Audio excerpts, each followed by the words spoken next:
just one thing kind of leading to another, and then maybe trying yoga for the first time, kind of being scared. Am I opening up my body to a demon? Because I mean, like it was bad with our religious training, but that people are deconstructing and people are asking questions and having genuine experiences and getting answers. And welcome. This is Leading with Spirit, the show for the spiritual guide who knows there's more depth, more truth, more realness in the work you're here to do. Whether you're a healer, coach, or intuitive, this podcast helps you reconnect with your gifts, trust your path, and lead from soul, not stress. Hosted by me, Spirit Bird. I'm a master shaman, best-selling author, and founder of Holton Healing Arts. My intention is that each episode brings grounded insight into spiritual growth, energy mastery, and the real-life journey of walking as a spiritual leader. You can find me at Spirit Bird Official. Enjoy the show. I'm really excited to meet with TruthSeekah and Arien again today. I was actually on your show, I think I should have looked probably at the beginning, sometime around the beginning of the year. And I just really loved both of you. We have not had the opportunity to really deepen the relationship, but I wanted to bring y'all on here today because I hear from a lot of folks that come from a Christian background, but have, I don't know what you'd call them, alternative spiritual experiences. There's a really tricky spot for a lot of folks that feel kind of caught in the middle. And TruthSeekah, you would consider yourself a Christian mystic? Yeah. And it's a broad term. sure. But I also like the emphasis on the Christian part too, you know? Yeah. Yeah. That part first.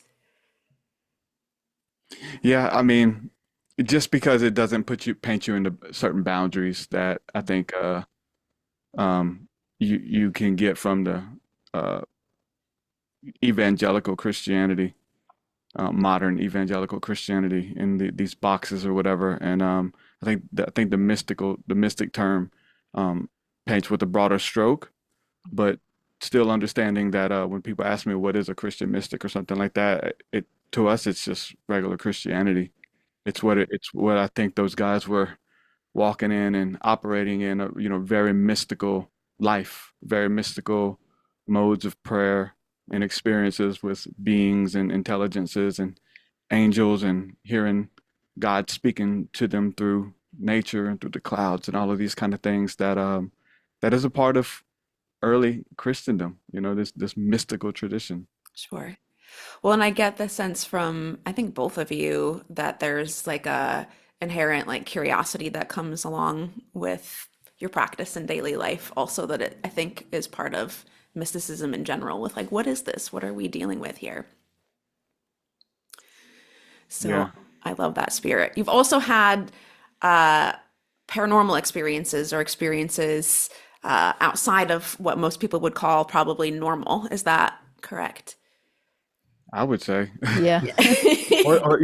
Or they don't talk about it. That's a huge thing we've found over the years that when you're like a forerunner just talking about the weird stuff and then everybody comes forth and be like, hey, this you wasn't unique. It didn't just happen to you. It happened to everybody that lived on your street or something, or everybody Right. born in that same year.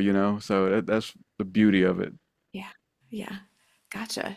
And you both do, what would you consider yourself? Musicians, sound healers? You both do musical work also. Can you say a little bit about that? Well, I'm brand new in the music world. I have a couple of songs out that my music that I write is comes from a place of wanting it to be medicine for people, like something that they can meditate upon and something that's going to bring good things into their life, whether it's healing or um, reconnecting with a loved one instead of thinking they're just gone when they pass on. Um, Different things, but I would say that my passion for music is to make it medicine to help people. And the sound healing, we do work with a lot of instruments, with the quartz singing bowls, with gongs, drums, and we do those kinds of sessions at our retreats and things like that in person. And we've just seen a lot of breakthrough a lot of people being able to release and let go of things that was stuck and stored in their bodies, and it's been really awesome, especially to be able to perform these sound baths and sound sessions for Christians, because as silly as it sounds, in the Christian realm, singing bowls are demonized a lot of times and saying that it's a tool to be used for the devil and the demonic realm, when this is a tool that, at the origins of Christianity, we had drums and tambourines and timbrels and Bells. bells, and I mean, these are tools that I believe are God-given tools to help us heal and connect spiritually, and we've lost that somewhere along the way. So it's fun to be able to restore it to a community who has lost it over the years. Mhm. Yeah, I hear that. I feel like we use a lot of different words and labels for our different kinds of spirituality, but it seems like many of us have a separation from kind of the original way that we enacted our spirituality that seems to be pretty common across different cultures and religious viewpoints. Yeah. Yeah, as far as music for me, I'm a rapper or a poet. So that's my forte. And so all of those experiences that you kind of mentioned, having, esoteric, spiritual, and paranormal experiences in my life have led to a fascination with the world beyond this world that most people don't see or know that they're interacting with, and kind of putting that journey and those experiences in my music. And so I've been doing that since 2004. Started out as a Christian rapper, so just rapping about Jesus and Christian themes, and I guess as my study and experiences begin to expand a little bit, just kind of incorporating those in my music over the years and doing more of a spiritual and esoteric hip hop. But yeah, that's a big thing that we uh, are passionate about, is studying syncretism, in a sense of seeing what makes us the same, seeing what we have in common with other traditions, other people um, who believe differently than us, or who just use what I found. They use a different vernacular. Yeah. Many of us are saying the same things, but just using different words. And so people think that a religion or a tradition owns a market uh, on a certain word or um, spiritual technology. And I like to find those similarities, just because in Christianity that I come from, we're kind of taught to focus on the things that make us different and double down on those. You're not like me. This is where you need to improve. This is how you can become like me, or my beliefs or our tradition or something like that. And seeing everybody else as an enemy versus seeing everybody else as a extension of yourself, or somebody searching for truth just like you in a different religion or tradition. And it was a tremendous peace that came into my life when I started Mhm. operating that way. Yeah. Yeah, actually, on that note, I kind of want to go direct at that. There's a few points that we'll hit on, and hopefully we also have time to get to nerd out on some of the weird spirit stuff too. That I love so much. Um, I'm so curious. Like I mentioned, I speak with a lot of folks that definitely consider themselves Christian, but have had experiences that, make them curious or don't fit into the way that they were brought up, maybe the religious conditioning that they were brought up under. And I know, I mean, I've heard firsthand from so many people that it creates this space where they don't quite feel at home in the church, and they don't quite feel at home in New Age spirituality, because that can also be so judgmental towards Christians. And so they feel a little left in the middle. And what I notice for folks, especially kind of at the beginning of that journey, that are coming from the Christian background, is really like the hardest spot seems to be getting kind of past the religious conditioning, where they have their own experiences, but there's still that rub with like, ooh, if I explore this or if I get curious about this, then I mean, I might go to hell, or I might suffer, or I might be doing something wrong. And I would love to hear from both of you if you experienced that personally and what helped you navigate that spot.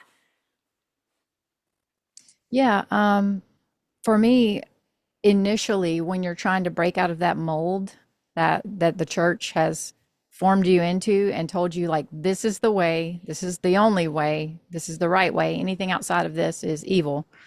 Um, which may not be across the board, but we definitely saw it coming up in many different churches. My knee jerk reaction, he always is the one that I feel like the spirit always breaks the ice with him first. It always kind of nudges him and introduces him first, and then he'll mention it to me. And at first, I'm like, "Whoa, I can't go there." You know, been taught that that's demonic, and once he starts exploring it, then the spirit's just constantly there nudging me, like, "Hey, what about this? What about this?" And softens me over time because I do think that God meets us where we're at, you know, and if it's too scary, um, often then, you know, they'll just pull back because I feel like they honor you and your wish. So we say a lot. The I'm probably going to mess it up, but the psychics are the prophets that the church cast out. So these gifts and these things, they are biblical.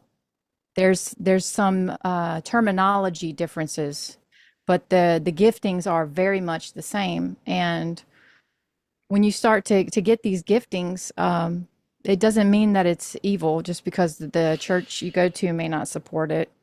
It's if you dive into scripture, you can see that a lot of these things are biblical. And even I get a lot of messages from people and family members who've crossed over, who've passed on, and that is something that the church definitely modern church looks down on you know, talking to the dead supposedly. But even Christ did that. He met on the mountaintops and met with Moses and Elijah and these people who were already passed on in the spirit came down and met with him there. So yeah, I think that when you start getting those nudges, that it's okay to ask, you know, to have a break from it or to put it on hold if it's too scary. But if you just start looking, you'll see that these things are in Christianity. And like we say, like mystic Christianity is just Christianity, but it's come a long way from that due to people and translations and theologies and religion. But in the scripture, it's very much there if you look for it. It's very scary, you know, when it first starts happening, when you feel led to or drawn to things that there's this like the modern evangelical church has done a great job of putting these parameters up to box you in. Anything beyond that or outside that that can be explained or that the church believes it's demonic, it's hands down.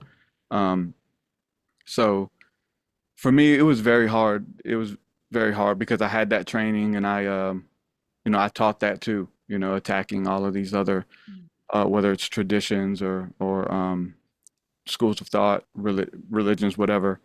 Um, but the fascination with them, just one thing kind of leading to another, and then maybe trying yoga for the first time, you know, and then kind of being scared doing yoga, you know, like, am I opening up my body to a demon? Because I mean, like it was bad with our religious training, but I feel like these churches now or Christians now, a lot of them have seen that people are deconstructing and people are asking questions and having genuine experiences and getting answers and they're kind of leaving the church. So instead of like finding this healthy medium, if you will, they have doubled down on the demonizing of all that stuff, and now like YouTube and the fear-based videos with all of these experts speaking on you know all of this stuff to scare people. Those videos have you know millions of views, and They're a dime a dozen. This stuff is popular now to that, to do a video exposing things and calling it demonic and stuff like that. So there's even a resurgence on that, I think, as people are awakening to Christ consciousness and having, expanded types of encounters, and to kind of combat maybe some of the things that they see us as a threat or something like that, or people that are being like not afraid to share their story or not afraid to be different. Like these other voices kind of raise up to kind of put you back in your place even louder. And but that stuff gets clicks too. So the beautiful thing with that for the genuine seeker, you got to navigate and fight through all your programming. It's just what it is. As it comes up, one thing at a time. If it starts with yoga, if it starts with whatever it is, the beautiful thing is that the thing it continually calls you, and that you can trust that that it's God beckoning you to step out into deep waters and to trust him to go beyond the threshold of what you believed was normal, or what was Christianity in our you know thinking. I'm reminded with that, just the story in the Bible of the disciples in the boat, and there's a storm coming, and they're in the middle of this storm, and they look out and they're panicking, but they see Jesus walking on the water, and they thought it was a ghost. Like, what's going on? There's somebody out there, something's out there, and like it's a ghost. It's like 3 in the morning. I think the Bible gives the time of, and this the veil is thin between the realms, and they're like, it's a ghost. Let's, causing this omen. But Peter's like, no, that's Jesus. That's Jesus walking on the water in the middle of this storm, and Jesus beckons to him to come out. He's like, no, I know if I get out of this boat, I'm gonna drown. I could swim, not that good, not in this storm. And so all of the fears come in. Like God is beckoning you, hey, walk with me. That I have a path that, you know, no man has trodden before, that I'm beckoning you to an adventure. It's within you. So this fascination within Peter, like, I need to go. And even the other disciples, don't go. You're gonna die. Don't do it. A demon will get you. As soon as you step out this boat is safe. We're okay in here. Out there, I don't know, but it's literally Jesus is out there beckoning him to come. And so I just think of all of those things that come to you, of the reasons why you need to stay put, stay where you are, get in place.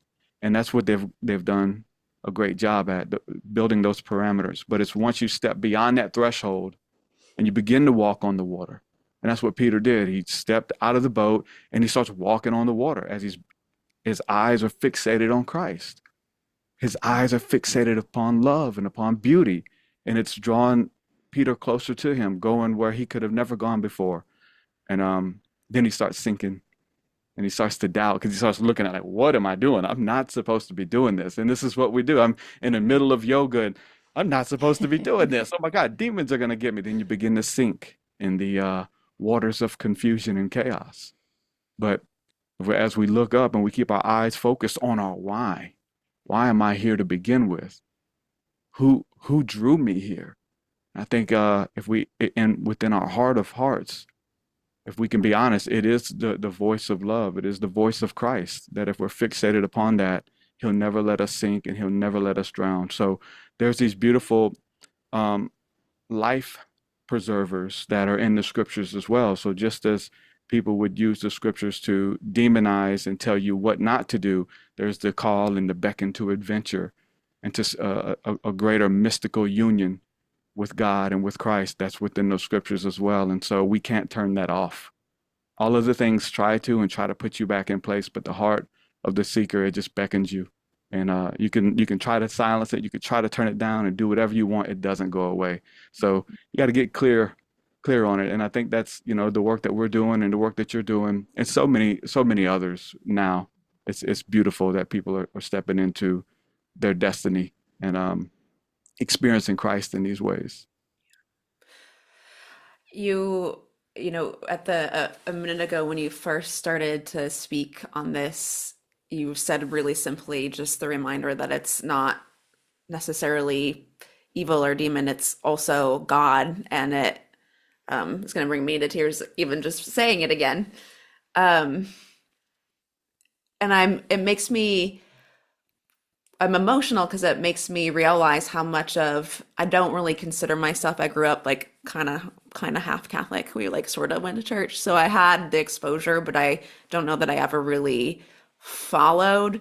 But I'm realizing how much it still influenced me with being around other children that, you know, projected their religious views, and this idea when when I feel like I had my first spiritual initiation, where it brought me out of that realm of ordinary and felt crazy. It just totally felt crazy. And I still have like little glimpses and little pieces that I think associate that with like being somehow like messed up or bad or some piece of that.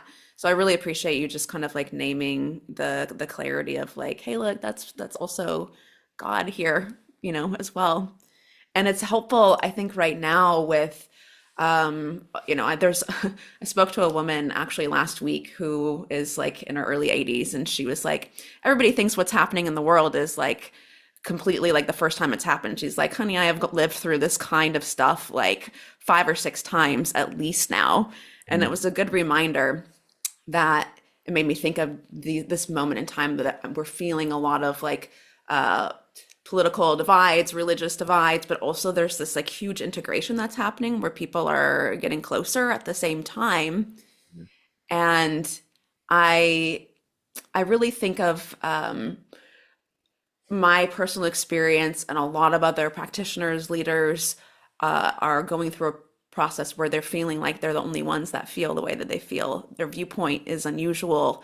And so it's that challenge of really just sticking to it and speaking it that I think is both really fascinating and challenging. For you guys, is there a way that you can discern between when you feel like you're getting a message that is really from God, is from spirit? Can you tell in your body, or do you feel like all of them are? How do you navigate that? Hey, quick pause. If you've been feeling interested in your spiritual gifts or confused by them, or maybe you're actually really intuitive and you're just looking for what to do next, I made something for you. It's called A Course in Spiritual Gifts and Soul Healing, and it's basically the guide that I wish I had when all of this stuff was coming in. Everything from the context of what's actually happening in my life and with my gifts to how to really hold my gifts and anchor them in life in a clear and grounded way. We start off with a sacred reset, helping you get connected to yourself again, out of overwhelm and into your gifts right away. We cover things like work-life balance. I go deeply into the energy archetypes so you can deepen your own inner knowing and learn better communication and relational skills in a really magical way so you have deep, beautiful relationships. And then, of course, we go deep into the soul gift process where you do a healing journey alongside of opening your spiritual gifts and learning how to use them every day and for the rest of your life. It's a beautiful course. And my favorite part about it is you can do all of this without having to be perfect or having to constantly be more spiritual. So if that's something that your soul's been nudging you towards, you can find out more information at holtonhealingarts.com/the course. Now back to the show. Does that make sense? I have a lyric, and I shared this the other day, and Okay. it's just a random lyric, but it says, "Angelic encounter, I judge by the fruit. Needed change in my walk, in my life's living proof." So I judge everything by the fruit of it. Like, what is the message that is coming to me? And so we have parameters set up that God's not going to tell you. You know, we filter everything through Christ. So as far as the messages, because messages range from "I hate you and I want you to die," whether it's thoughts, whether these are ideas that are, impressed upon us or people, to "I love you with an everlasting love." And I think both of those ideas are true if you believe them.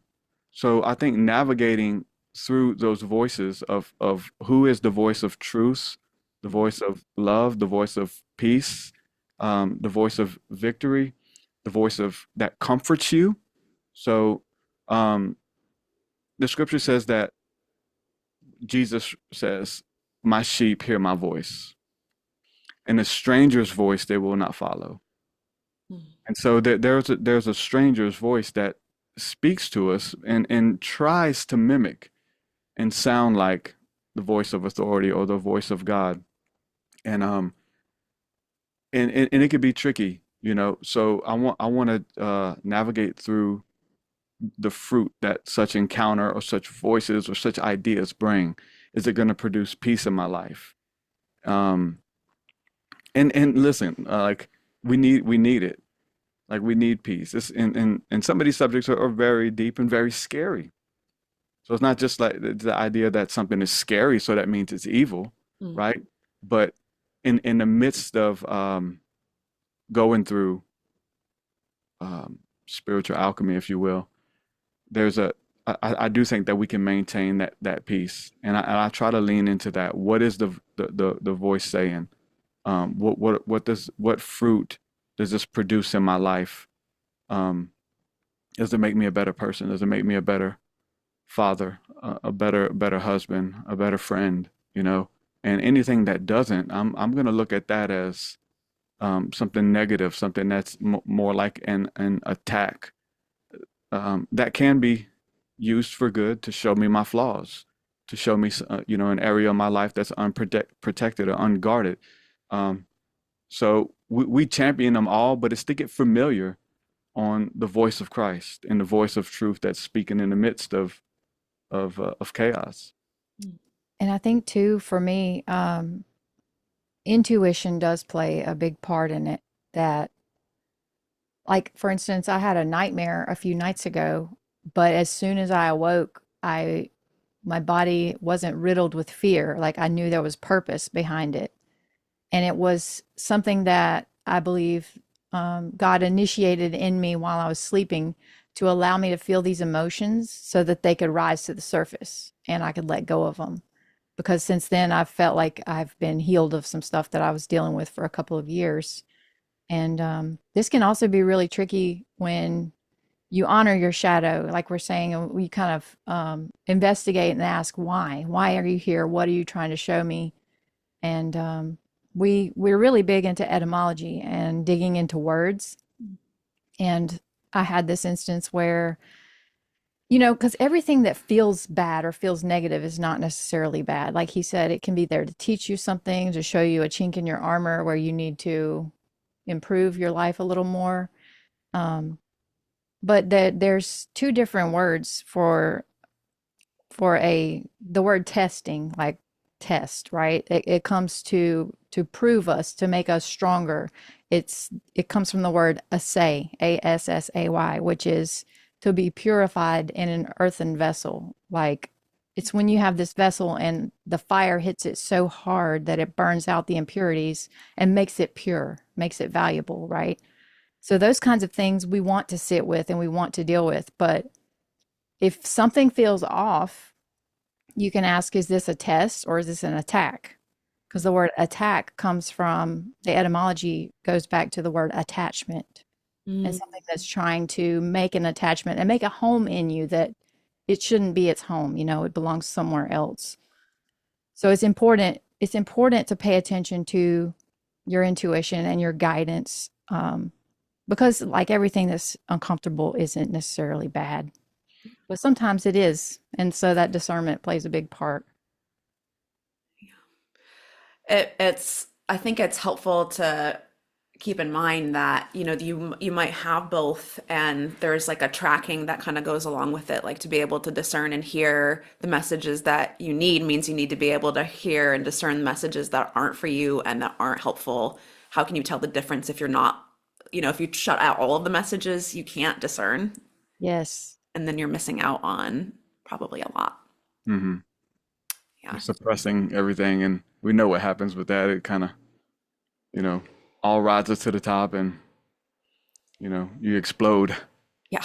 suppress it all. I mean, that's what, you know, it's a stage in awakening. Mhm. It's just like, hey, I don't want this. I'm done with it all, you know.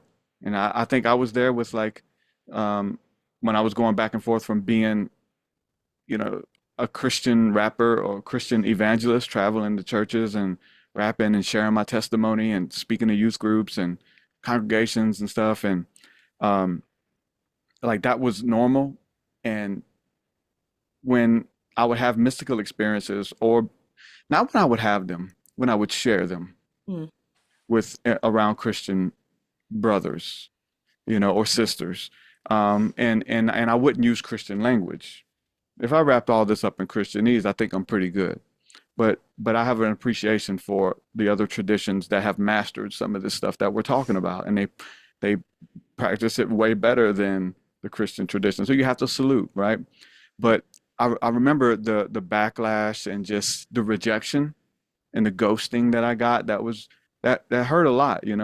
Um, and I would go back and forth of like what was if this was of God, if it's not of God, then I don't want it. And then I would try to like shut everything down. I would try to repent. I would stop listening. I would stop making spiritual esoteric music.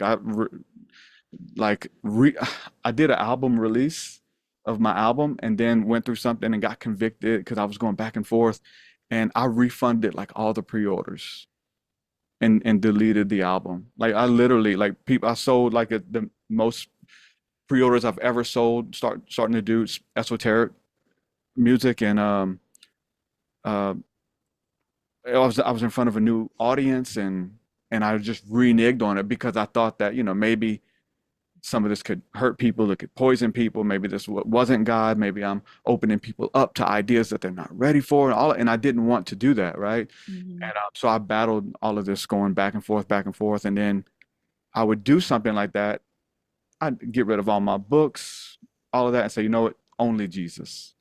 It's only going to be Christ, and I'm only going to read the Bible, and but it would never be just that, because God, I would do those things and make those decisions that hurt a lot of people, and and the fascination, the calling on my life wouldn't go away with just me saying, okay, I'm not going to look into that. There was always this deeper longing and God pulling me to the deeper things of the faith and of this reality that we're living in, to understand how it works. And so I tried just turning it all off, and I went back and forth for years with it, doing things like that and trying to get clear and worried about what other people said about me. And so it took me a long time to really come into who I am and be confident with the place God has called me to. And but I think that seeing, hearing the testimonies, and to know that there's people where I was, in that place of chaos and turmoil, and they needed a friend, they needed somebody they can talk to, and for me to be able to be that to for people, um, it is it's more than enough reason to keep moving forward and pursuing the things that God has called us to, because they only get scarier. It only, new levels, new devils is what is, the name of the game, kind of thing. But I do trust the process, and I trust that God is the author of our faith, and He's faithful and just to see us through Mhm. and to protect us while we're going through it. Mhm. Yeah, I resonate with the you said that the different ideas of being tested, and I talk about that a lot. I think of it as like embodiment. It's not like it's like a test, like did you pass or fail? Did you learn your lesson? It's more like you did already learn your lesson. So now the challenges are even more intense or triggering or trickier, more subtle, because it's like next level, because it's like now even more embodiment. Like, okay, good. Now that you have it like that, now we're going to add even more. And um, and I think it is like a strengthening, and uh, a piece on really landing in who you are and that sovereignty. And as you do that more, then your connection with God becomes stronger. It's like as you separate more, you actually become more united in the process.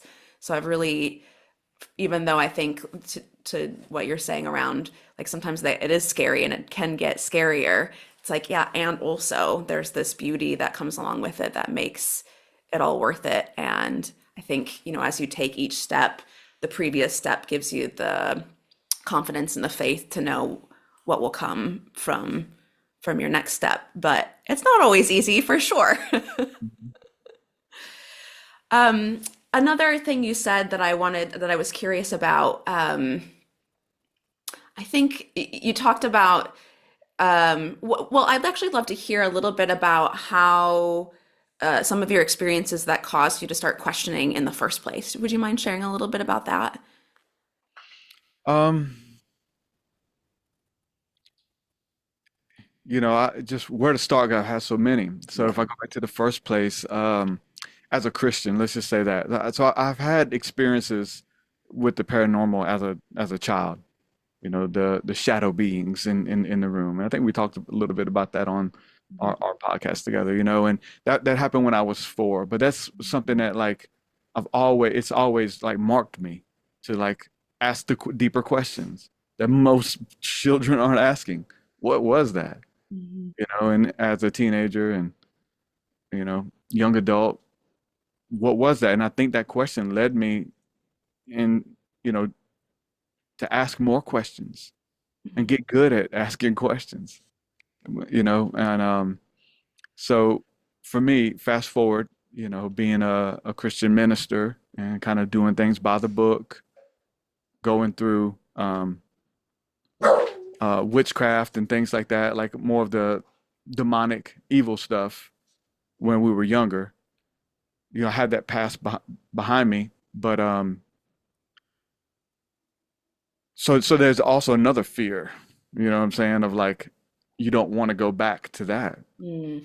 Um, so for me, we'd have beautiful encounters in the spirit that were um, okay in Christendom, and most people would have them.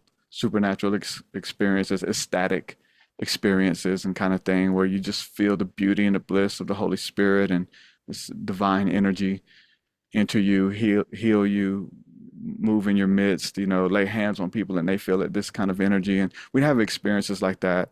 But I think that the thing that took it to the next level was studying angels and the fascination with the angelic and going out under the stars and praying under the stars. I think that that's what those encounters really fast forwarded me and came with downloads and epiphanies and many more questions that I had in prayer. And I would ask God about if the angels are real, if those lights up there, if they can hear me, can I see one move? Will you show me your angels if they're out there, kind of thing, just like in this place of prayer with God. And I begin to see things happen. I begin to see things move and stars begin to kind of pulsate and then something shoot out of it and um, objects traveling across the night sky really fast and then stop on a dime. Uh, them like lights coming out of the sky and coming down and hovering like almost above my house. Like them telling me to look over here and I look and I see one and like in this telepathic communication. Like those things like took it a lot deeper and it made my faith more tangible though. It always drew me closer to God and to Christ and to his angels and it made it more real um to know that like heaven, the angels aren't just this imaginary realm that you can't see, or heaven's a place you go to when you die. That literally, like heaven could be this place that exists beyond our plane of existence, like up in the sky somewhere, and that they can hear us, and that they are out there. So I think that is what that study, that fascination, and how addicted I was to going out, um, making contact and then the fruit that it produced in my life. Mm. Again, of judging it by the fruit, it made me more creative. It expanded my vocabulary.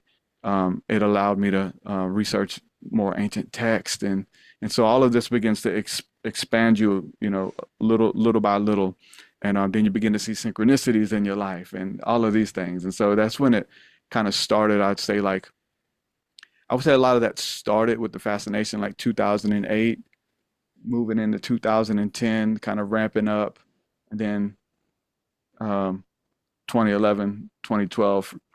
for me and for a lot of people, kind of and changing my aim a little bit in my pursuit and who I was talking to and who I was afraid to have conversations with about this stuff because the Christians they wouldn't, they weren't interested in this stuff and if they were they called it demonic and I noticed that it was all demonic. But I'm talking to my Father, I'm talking to God, I'm scriptures and scriptures about literally things coming out of the clouds and communicating and all of the stuff that I was experiencing. Mhm. So for me, that was when, even though I was tracking it in the scriptures, it was the first thing that kind of expanded me to start even listening to things that weren't Christian, Mm. researchers and stuff like that who weren't Christian, which I was only consuming content from pastors and Christian experts on this, but I felt like they were biased. They weren't open to truth. Like their truth was filtered. And so they would share this stuff with it being demonic, like hands down. And I started there, like and I still like, okay, what if it's demonic? What if they are? And kind of exploring that, but the fruit of what I was experiencing and what so many others have experienced and come forth with their stories have stood the test of time. Mhm.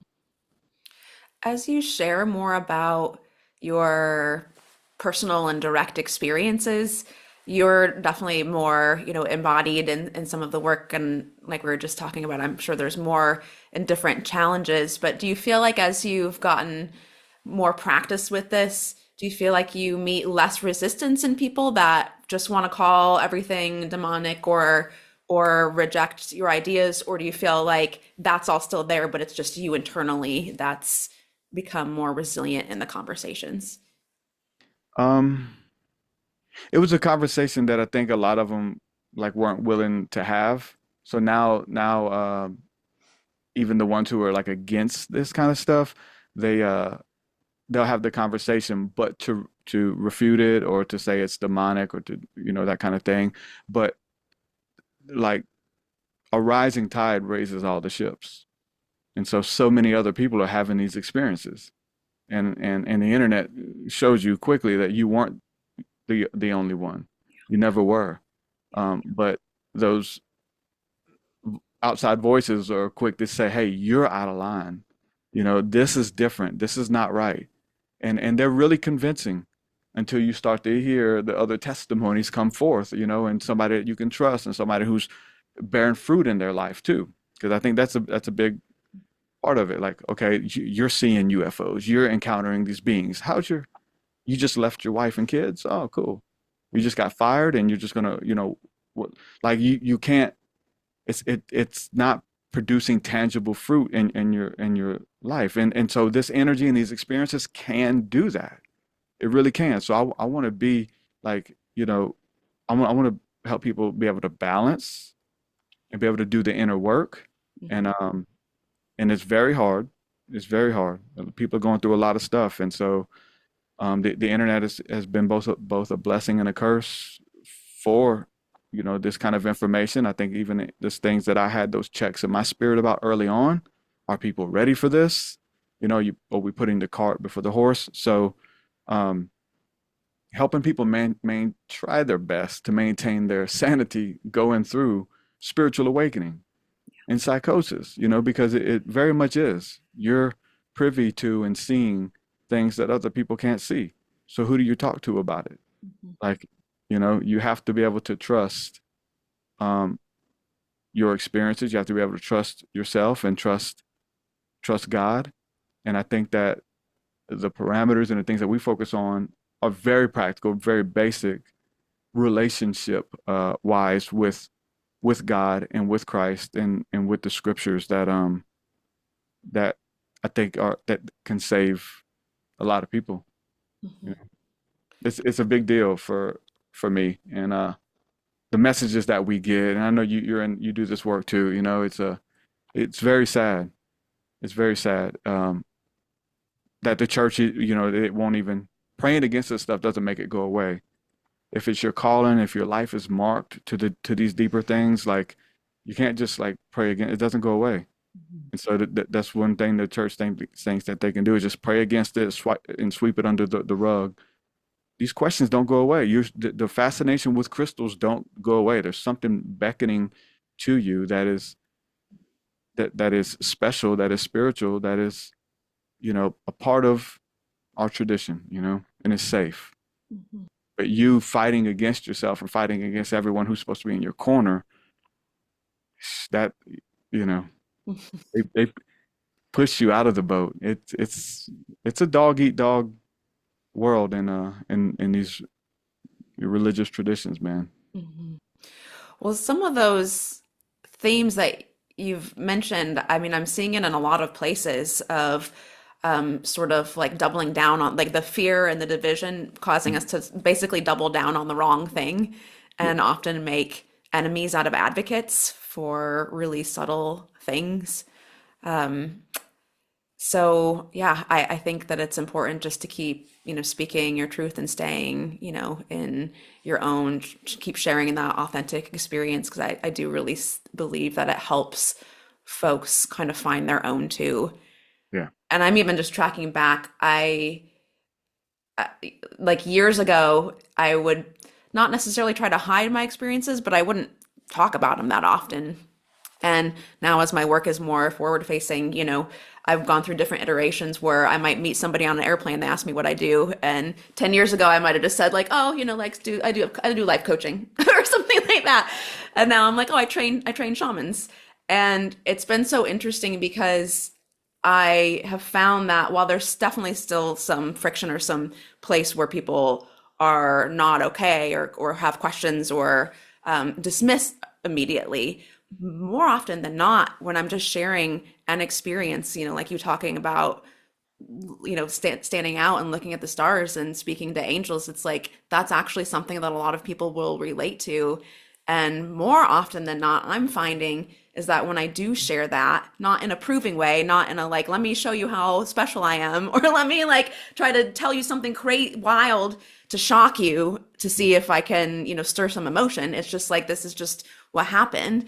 I find that a lot of people meet me with like one of their stories too. Like, oh, actually, I never get to tell anybody this, but let me tell you. So I do feel like there's a lot of that growing, and that makes me excited. Hmm. Yeah. Um, I wanted to circle back on one other thought. Arien, you said something about you're talking about your process and it kind of purifying, and that was actually something that I was curious to hear from both of you on because I feel like the word purity can be really charged. So I would love to hear your thoughts on that. Um, I don't know that I'll ever be a pure being here on earth, but while I'm here, I want to strive to be the most like Christ that I can. He's my emissary. He's the one that showed up to me when I was on my last straw, and picked me up. And to me, Christ is unconditional love. Anything that can be branded as love or unconditional love is Christ. And so I always want to strive to that. But obviously, with life and everyday situations, we deal with stress and worry and anger and sometimes rage even, and these things are, it's not the best side of me that comes out sometimes. So I try to find the healthy version and ways to deal with it. But um yeah, I'm far from pure, but I want to allow God to test me and try me and to burn out anything that doesn't belong in my life, whether it's relationships, whether it's attitudes, beliefs, and contracts that I've agreed with over my life that are not true. And I just want to remember who I really am and my identity. And yeah, I want to keep striving to ascend and be the best version of myself. And that's what it means to me. I like that you said burnout what doesn't belong. That feels to me that it's more about becoming really fully you and what your best version is versus some kind of like ideal perfection of like what a person should be. Yes, because we're all different, and that's the beauty of it. Like best version of myself is going to be very different from both of you guys' best version of yourself. And that's the beauty of it, that we can all be here together. And that's the beauty when we start looking at our similarities and finding beauty in our differences instead of disgust, you know. It's just an awesome thing. What about you, Truth Seeker? You had a smile when I asked that question. Yeah, I mean, we've spent a good bit of our day yesterday talking about it with our community, this whole thing, and just jumping down the biblical definitions and words and stuff that are being used, about testing and about trials and tribulations, and um, I think it is a big. It could be like why we're here. We're being tested to see. Um, Maybe we asked a question or made a statement, in some cosmic reality that we would never do something again, or we were remorseful, and if we had another chance, we would never do this again or something. We incarnate here to see, well, you did the same exact thing again. You took advantage of people, you lied your butt off, you hurt people, you were this, you were that, and you were fine with it. You were okay with it.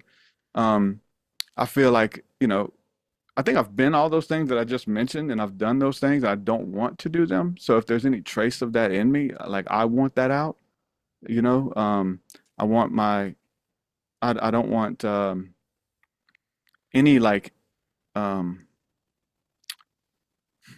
inclination or the way I view people or the way I love or even my why to be tainted with something selfish, um, something evil, something mean, a nefarious uh, reason behind it, which I think a lot of things we do things and we mean well, but we're just trying to maybe work off this cosmic debt. And if I don't even want that to, even that idea to be like why I'm doing it, because I'm just showing my penance. I want to do it because it's an expression of who I truly am. And in the midst of doing that, those things come up. It's like, oh, you like it when people pat you on the back. Hey, you don't like it when people are against you, and it makes you say things and it makes you do things when people don't accept you and people question you, and those kind of things that are within us that I don't want that to be my why. I want it to come from a place of purity. And but those things, they can kind of lead us down that path, to lead you. Why? Because the more interviews you do, the more people you talk to, you find out that there are like so many healers. Like this is not across the board record for all, but so many healers are trying to heal because they've hurt so many people in the past. And even in Christianity, so many preachers and so many people who are trying their best to help, they spent a good portion of their life hurting people, or they still are hurting people. That's a whole nother can of worms. They still are hurting people, and so they think that the good outweighs the bad, and they're working off penance to be good, but they got all this other stuff going on within them and around them and things that they're doing, and so I want to reflect and make sure I'm not doing those things, um, and a lot of it's in hindsight, until you get tested. You say these things that you'll never do this, I'll never do that, and you judge or whatever. And immediately after, you're given an opportunity to say, oh, you did the same thing you said that you judged that poor soul for doing. You don't know what that dude's going through, and you judged him, said, you'll never. Let me put you through that situation just to see if you will never do that. And I really think that that's what there's systems in place in the spiritual realms that are there to help us, though. It really is there to help you. It can feel bad, feels like hell, feels like your world's caving in, you're falling apart. But I do think that's what we signed up for.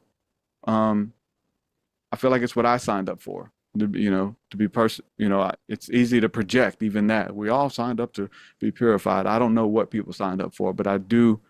Um, I am self-aware to, what I'm saying, to know thyself and to try my best to be pure and holy and not try. I want to leave this place a little bit better off than I found it. Versus like when your stuff like gets read before God or the angels or your last days, it's like, man, you caused a lot of havoc down there.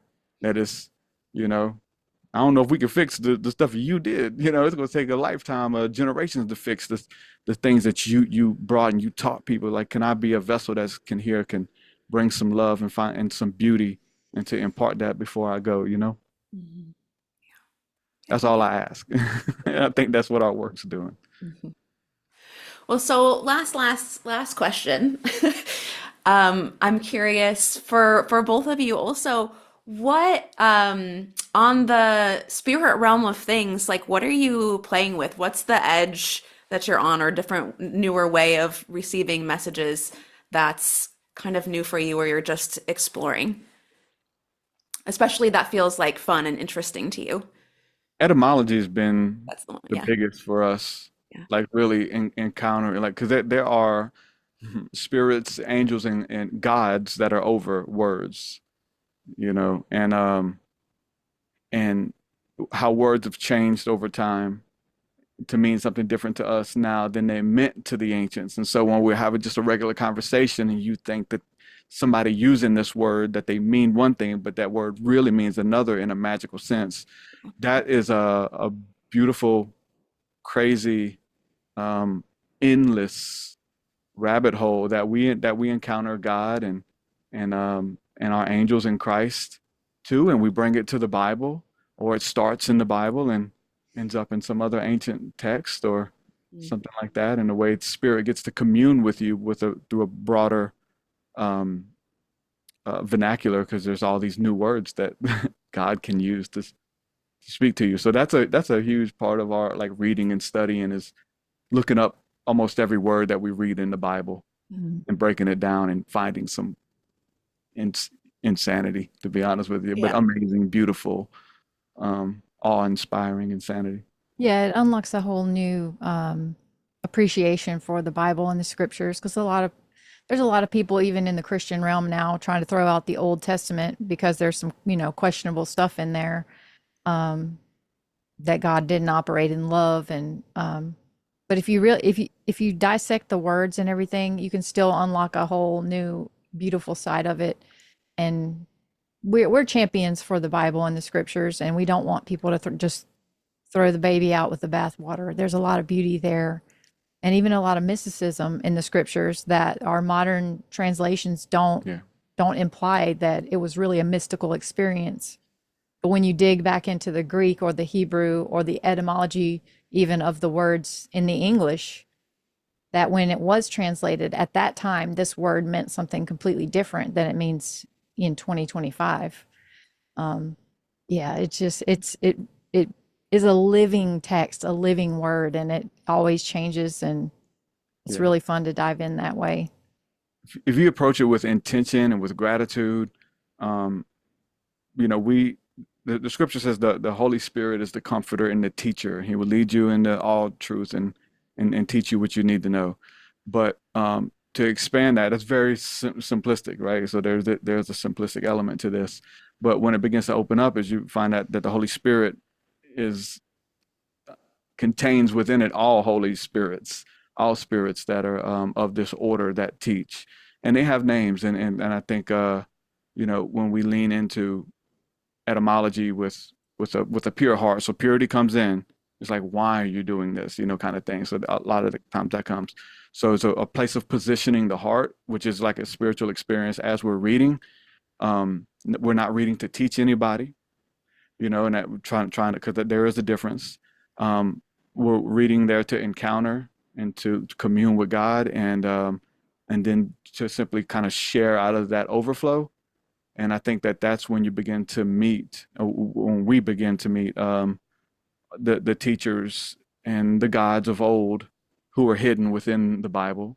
Their names have changed or a little bit more modernized within those stories that unfold and point to um, forgotten realms and civilizations that is like they're at our fingertips, hidden within these stories and within the root meanings of words, you know.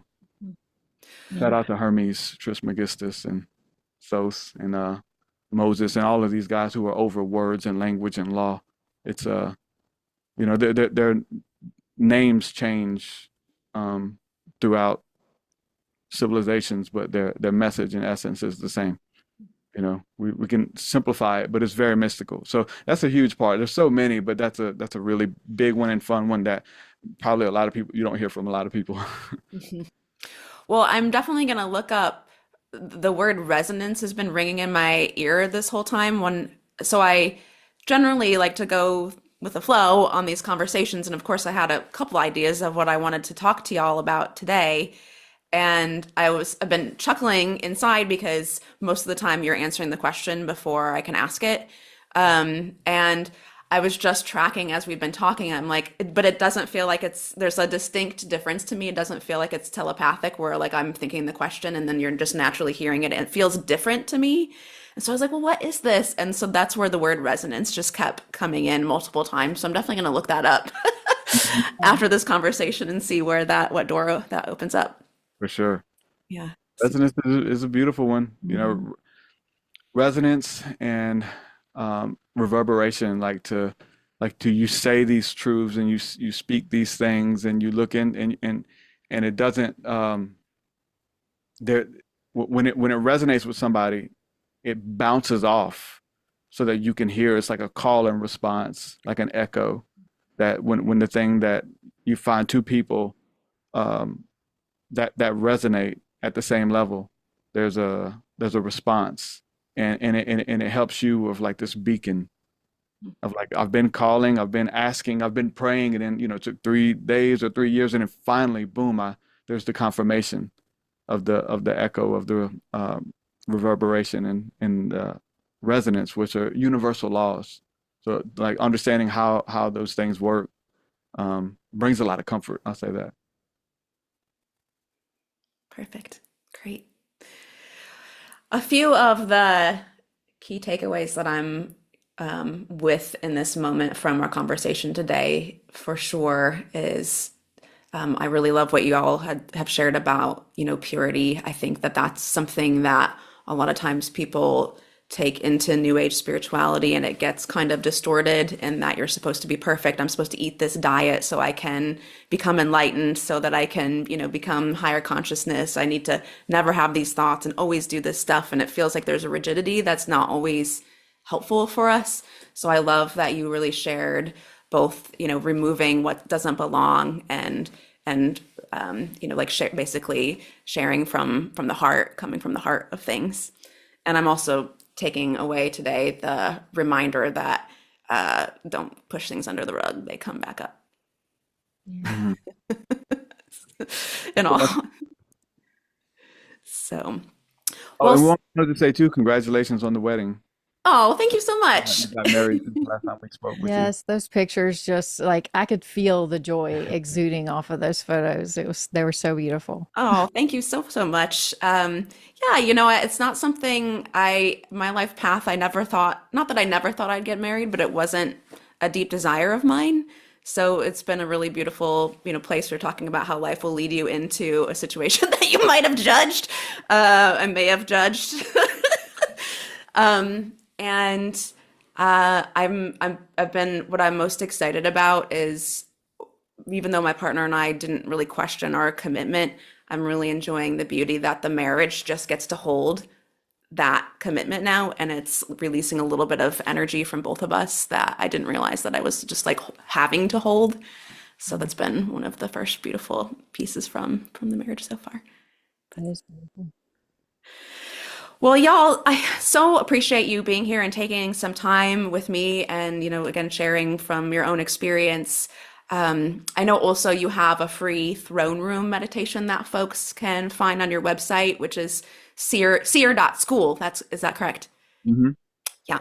So if you resonate with TruthSeekah and Arien on what they're sharing today, or you want to kind of explore a little bit more, that might be a good place for them to start, correct? I think so. Yeah. Cool. It's Yeah. a, yeah. And you have your own podcast and music and offer your own retreats. So there's lots of different ways for folks to get in touch with you. Yep, just type in TruthSeekah and Arien on any platform that you're on, and will pop up. Yeah. Well, you're just lovely souls. I'm so delighted to know both of you, and thank you again for your time today. Thanks for Thank having you. us Such again. an honor. Thank you so much. Yeah. Thanks for joining me today. If you enjoyed the show, would you subscribe and leave us a review? Let us know you did at Spirit Bird Official. We love to support our listeners. And if you enjoyed the show, please share it with someone else who would also enjoy it. Thanks for listening. I'll see you next time.